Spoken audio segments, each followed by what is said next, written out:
আলহামদুলিল্লাহ রবিল আলমিন ওসলাত ওসালাম আলা রসুলহিল করিম ওয়ালা আলিহি ওসাহবিহি ওবারিক ওসাল্লিম। আসসালামু আলাইকুম রহমতুল্লাহ।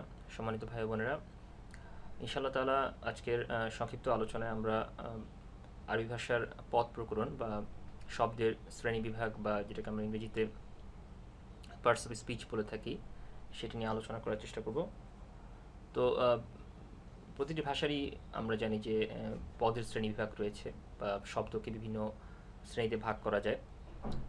তো একইভাবে আরবি ভাষাতেও শব্দের বিভিন্ন শ্রেণীবিভাগ রয়েছে, এবং যদিও হয়তো আমরা দুটো ভাষার মধ্যে একই সংখ্যক শ্রেণী আমরা দেখব না।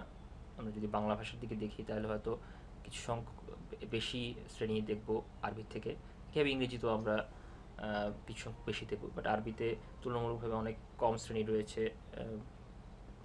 মানে শব্দের। তো আসুন আমরা দেখি। প্রথমেই শব্দকে আমরা জানি যে আরবিতে কালিমা বলা হয়।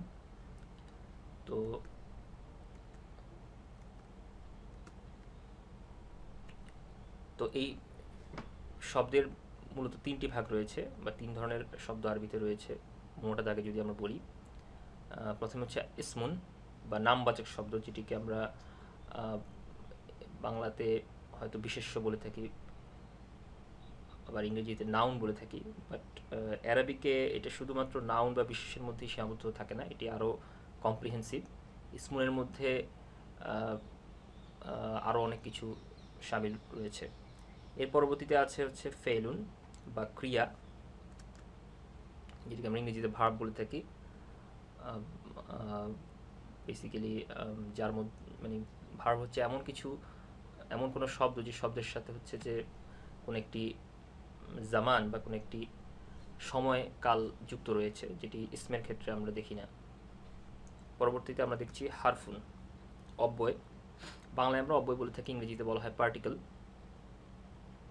হরফ বেসিক্যালি এমন কোনো শব্দ যে শব্দগুলো নিজস্ব কোনো অর্থ নেই, যদি নাই নিজস্ব কোনো যে শব্দগুলোর পরিপূর্ণ কোনো অর্থ প্রদান করে না, যদি না তার সাথে অন্য কোনো শব্দ যুক্ত হয়।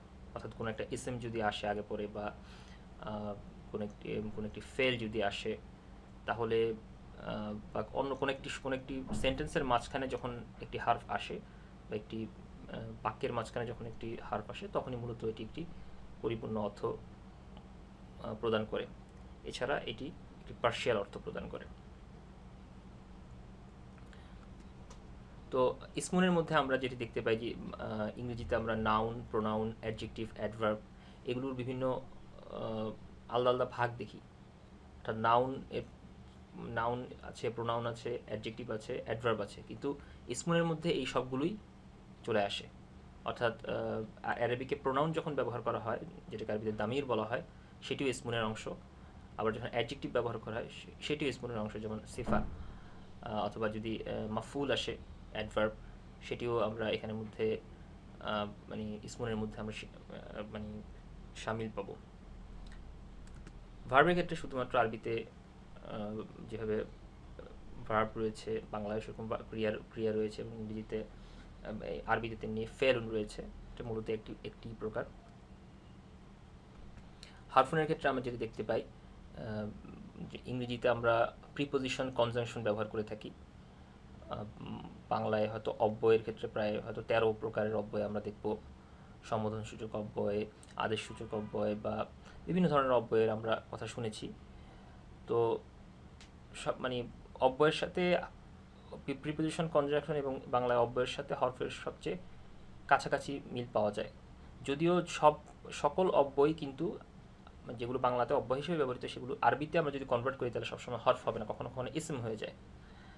যেমন আমরা যদি ইঙ্গিত সূচক অব্যয়ের কথা বলি, বা ইঙ্গিত করা হয় যেসব অব্যয় দিয়ে, সেসব অব্যয় হচ্ছে ইসমুনের মধ্যে পড়ে যাবে, যেমন হাজা, হাজহি, সেগুলো আর হরফের মধ্যে পড়ে না। একইভাবে ইন্টারজেকশনের কথা আমরা বলতে পারি, ইন্টারজেকশন ইসমুনের মধ্যে পড়বে। বিভিন্ন মানে মানুষ যখন খুব চমৎকৃত হয় বা মুগ্ধ হয়, কোনো একটা এক্সপ্রেশন করে, যেগুলোকে আমরা ইংরেজিতে ইন্টারজেকশন বলে থাকি, যেমন ওয়াও বা এই টাইপের যেই বিষয়গুলো রয়েছে, এগুলো মোস্ট অফ দ্য কেসেস হয়তো আমরা ইসমুনের ক্ষেত্রেই পাবো। তো আমরা হয়তো অ্যাপেল টু অ্যাপেল যে অ্যানালজি সেটা টানতে পারবো না এক এক ল্যাঙ্গুয়েজের ফ্রেমওয়ার্কের সাথে আরেক ল্যাঙ্গুয়েজের ফ্রেমওয়ার্কে, বাট একটা ক্লোজ অ্যানালজি টানার জন্যই হচ্ছে মূলত বেঙ্গলি গ্রামার এবং আমরা ইংলিশ গ্রামার এখানের মধ্যে এক লেভেলে নিয়ে এসেছি ডিসকাশন করার জন্য। মোটা দাগে মূলত তিনটি প্রকারের মধ্যেই আরবি ভাষার সীমাবদ্ধ: ইসমুন, ফেলুন এবং হারফুন। এর আন্ডারেই আমরা বিভিন্ন প্রকারভেদ দেখতে পাবো। ইসমুনের আন্ডারে প্রকারভেদ দেখতে পাবো, ফেলুন আন্ডারে প্রকারভেদ দেখতে পাবো এবং হারফেরও বিভিন্ন রকম প্রকারভেদ দেখতে পারবো। এখানে একটি জিনিস উল্লেখ্য যে আরবি ভাষায় হারফের সংখ্যা 100-র কাছাকাছি, 100 থেকে কিছুটা কম। সুতরাং তুলনামূলকভাবে হার্ফ সম্পর্কে জ্ঞান রাখা সহজ। জাস্ট 100-র কাছাকাছি কিছু হার্ফ সম্পর্কে ধারণা থাকলেই মানে আরবি ভাষার সকল হার্ফ জানা হয়ে যায়। যদি ইসমু এবং ফেলুনের ক্ষেত্রে এটার সংখ্যা অনেক অনেক বেশি হয়ে যায় আর কি, কিন্তু হার্ফের সংখ্যা তুলনামূলকভাবে অনেক কম। যে কোনো ভাষাতেই হার্ফের বা পার্টিকেল বা অব্যয়ের সংখ্যা খুব বেশি হওয়ার কথা না, খুব বেশি হয় না সাধারণত, বাট আরবিতে এটা 100-র মধ্যেই সীমাবদ্ধ। তো এই ছিল আজকের আলোচনা। আশা করি আলোচনার দ্বারা আমরা উপকৃত হতে পারবো। আসসালামু আলাইকুম ওয়া রাহমাতুল্লাহি ওয়া বারাকাতুহু।